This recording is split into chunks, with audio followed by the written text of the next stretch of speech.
Praise the Lord. Greetings to you all in the name of our Lord and Savior Jesus Christ. Today's Bible verse, Ezekiel chapter 18 verse 31. Get yourselves new minds and hearts. ಎಹೆಜ್ಕೇಲನ ಪ್ರವಾದನೆಯ ಗ್ರಂಥ 18ನೇ ಅಧ್ಯಾಯ 31ನೇ ವಚನ. ನಿಮ್ಮ ಹೃದಯವನ್ನು ಸ್ವಭಾವವನ್ನು ನೂತನ ಮಾಡಿಕೊಳ್ಳಿರಿ.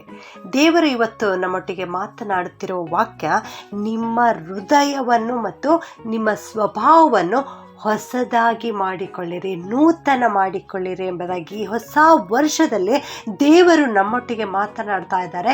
ನಾವು ಬದಲಾಗಬೇಕು, ನಮ್ಮ ಸ್ವಭಾವ ಬದಲಾಗಬೇಕು, ನಮ್ಮ ಹೃದಯ ಬದಲಾಗಬೇಕು ಎಂಬುದಾಗಿ. ಯೆರೆಮೀಯ 17:9 ನಾವು ನೋಡ್ತೇವೆ, ಹೃದಯವು ಎಲ್ಲಕ್ಕಿಂತಲೂ ವಂಚಕ, ಅದು ಗುಣವಾಗದ ರೋಗಕ್ಕೆ ಒಳಗಾಗಿದೆ ಎಂಬುದಾಗಿ. ಹೌದು, ಹೃದಯವು ವಂಚಿಸುವಂಥದ್ದಾಗಿದೆ.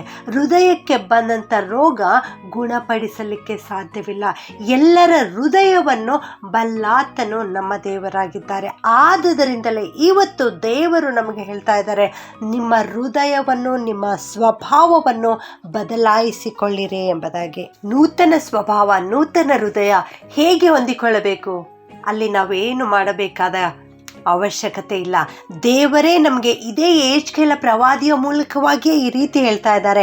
ಎಹೆಜ್ಕೇಲ 11:19 ದೇವರು ಈ ರೀತಿ ಹೇಳ್ತಾ ಇದ್ದಾರೆ, ನಾನು ಅವರಲ್ಲಿ ನೂತನ ಸ್ವಭಾವವನ್ನು ಹುಟ್ಟಿಸುವೆನು ಎಂಬುದಾಗಿ. ನೂತನ ಸ್ವಭಾವ ಪಡೆದುಕೊಳ್ಳಬೇಕಾದರೆ ನಾವು ಕರ್ತನ ಬಳಿ ಬರಬೇಕು, ಕರ್ತನ ಹತ್ತಿರ ಬಂದು ನಾವು ಪ್ರಾರ್ಥನೆ ಮಾಡಬೇಕು. ದೇವರು ನಮಗೆ ನೂತನ ಸ್ವಭಾವವನ್ನು ಕೊಡುವಾತನಾಗಿದ್ದಾರೆ. ಇದೇ ಎಹೆಜ್ಕೇಲ 36:26 ಕೂಡ ದೇವರು ಹೇಳ್ತಾ ಇದ್ದಾರೆ, ನಾನು ನಿಮಗೆ ಹೊಸ ಮನಸ್ಸನ್ನು ಕೊಟ್ಟು ನಿಮ್ಮಲ್ಲಿ ನೂತನ ಸ್ವಭಾವವನ್ನು ಹುಟ್ಟಿಸುವೆನು ಎಂಬುದಾಗಿ. ನಿಮ್ಮಲ್ಲಿರುವ ಆ ಕಲ್ಲಾದ ಹೃದಯವನ್ನು ತೆಗೆದು ನಿಮಗೆ ಮೃದುವಾದ ಹೃದಯವನ್ನು ಕೊಡುತ್ತೇನೆ ಎಂಬುದಾಗಿ ದೇವರು ಇಲ್ಲಿ ಹೇಳ್ತಾ ಇದ್ದಾರೆ. ನಾವು ನಮ್ಮ ಹೃದಯವನ್ನು ಬದಲಾಯಿಸಿಕೊಳ್ಳಬೇಕು, ನಾವು ನಮ್ಮ ಮನಸ್ಸನ್ನು ಬದಲಾಯಿಸಿಕೊಳ್ಳಬೇಕು ಎಂದರೆ ಎಲ್ಲೂ ಹೋಗುವುದು ಬೇಡ, ಕೇವಲ ಕರ್ತನ ಪಾದದ ಬಳಿ ಬರಬೇಕು, ಕರ್ತನ ಹತ್ತಿರ ಬಂದು ನಾವು ಪ್ರಾರ್ಥನೆ ಮಾಡಬೇಕು. ಆಗ ದೇವರು ನಮಗೆ ಕಲ್ಲಾದ ಹೃದಯವನ್ನು ತೆಗೆದು ಮೃದುವಾದ ಸ್ವಭಾವವನ್ನು, ಮೃದುವಾದ ಹೃದಯವನ್ನು ಆತನು ನಮಗೆ ದಯಪಾಲಿಸಿ ಕೊಡುವಾತನಾಗಿದ್ದಾನೆ. ನಮ್ಮ ಹೃದಯ ಬದಲಾದ ಮೇಲೆ ದೇವರು ಈ ರೀತಿ ಹೇಳ್ತಾ ಇದ್ದಾರೆ ಯೆರೆಮೀಯ ಪ್ರವಾದಿಯ ಮೂಲಕವಾಗಿ. ಯೆರೆಮೀಯ 31:33 ನನ್ನ ಧರ್ಮೋಪದೇಶವನ್ನು ಅವರ ಅಂತರಂಗದಲ್ಲಿ ಇಡುವೆನು ಎಂಬುದಾಗಿ. ದೇವರ ಉಪದೇಶ, ದೇವರ ಬೋಧನೆ ನಮ್ಮ ಅಂತರಂಗದಲ್ಲಿ ಆತನು ಇಡುವಾತನಾಗಿದ್ದಾನೆ. ನಮ್ಮ ಹೃದಯದೊಳಗೆ ಅದನ್ನು ಬರೆಯುವಾತನಾಗಿದ್ದಾನೆ. ಆಗ ನಾನು ಅವರಿಗೆ ದೇವರಾಗಿರುವೆನು, ಅವರು ನನಗೆ ಪ್ರಜೆಯಾಗಿರುವರು ಎಂಬುದಾಗಿ. ಹೌದು, ಇನ್ನು ಮುಂದೆ ನೀನು ನೂತನ ಸ್ವಭಾವವನ್ನು ಪಡೆದುಕೊಂಡ ಮೇಲೆ, ನೂತನ ಹೃದಯವನ್ನು ಪಡೆದುಕೊಂಡ ಮೇಲೆ ನೀನು ದೇವರಿಗೆ ಪ್ರಿಯನಾದ ವ್ಯಕ್ತಿಯಾಗಿದ್ದಿ, ನೀನು ದೇವರ ಪ್ರಜೆಯಾಗಿದ್ದಿ. ನಿನಗೆ ಆತನು ದೇವರಾಗಿದ್ದುಕೊಂಡು ಜ್ಞಾನವನ್ನು ಬೋಧಿಸುವಾತನಾಗಿದ್ದಾನೆ. ಇನ್ನು ಮುಂದೆ ನಿನ್ನ ನೆರೆಹೊರೆಯವರು, ನಿನ್ನ ಅಣ್ಣ ತಮ್ಮಂದಿರು ಯಾರೂ ಯೆಹೋವನ ಜ್ಞಾನವನ್ನು ನಿನಗೆ ಬೋಧಿಸುವುದಿಲ್ಲ. ದೇವರೇ ಸ್ವತಃ ನಿನಗೆ ಜ್ಞಾನವನ್ನು ಕೊಡುವಾತನಾಗಿದ್ದಾನೆ.